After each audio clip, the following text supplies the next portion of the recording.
Hey team, over the next few days my plan is to send emails every day and then potentially a devotional thought, not always via video but in some way. Today I was just thinking about the trip, thinking about how the last minute things are coming together, what packing looks like, what we expect on the trip. And as some of you have read in some of the other conversations, we've seen the number of registered kids jump from 70 to, I think the last email we sent was 106.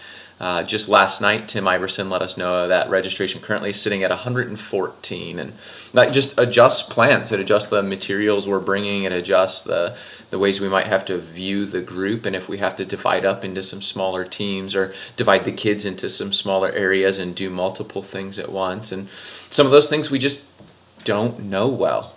It's part of the process of what it looks like to go on a trip like this and watch the information they gave us a month ago shift to the information they're giving us now, and how we best just go and serve God in the midst of that. And I was thinking about that, thinking about what happens on these kinds of trips, and thinking through some different scriptures. I was looking particularly this morning at Exodus chapter 3 and what God is saying to Moses as he calls him to go to the Israelites. I'm going to just read a portion of it to you. Moses says this: "Who am I that I should go to Pharaoh and bring the Israelites out of Egypt?" And God said, "I'll be with you. This will be the sign that it is I who have sent you. When you have brought the people out of Egypt, you will worship God on this mountain." I believe that while the details continue to shift and adjust, and minor things we thought would happen might look a little different, that we'll all end up at a place where we'll worship God for what he's doing through this trip. And Moses' immediate response is, "But what if I go and they ask who you are? What am I supposed to say?" And God answers that question. "But what if they want more of a sign?" And God says, "Fine, take your staff and throw it to the ground."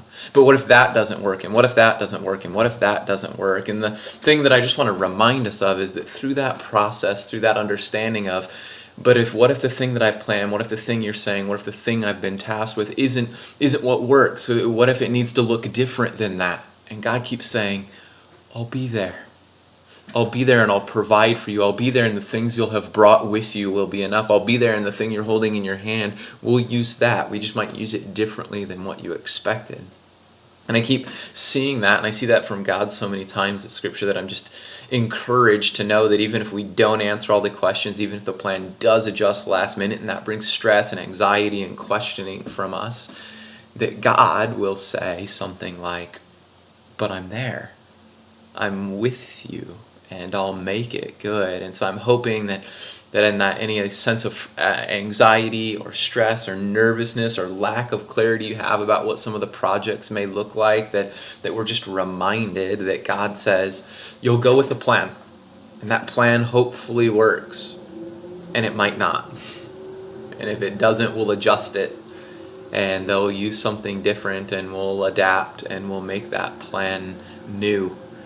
But I'll be there, and you'll end up in worship of me for the way that I've worked. And so I'm excited about that, looking forward to the time we'll spend together. I hope you've read through the email and see just some of those minor adjustments, some of those things that we need to be prepared for, some of those things that we'll still be questioning, that we won't necessarily get on the plane with a clear plan of, and may change even while we're in country. And so I'm hoping and excited about the trip as it's coming, looking forward to that, looking forward to spending time getting to know all of you better as well, and seeing how God works alongside us in this trip with what's going on already in Taiwan, so that we can see people honor and glorify him through these efforts. And so looking forward to it. I'll be in touch again tomorrow.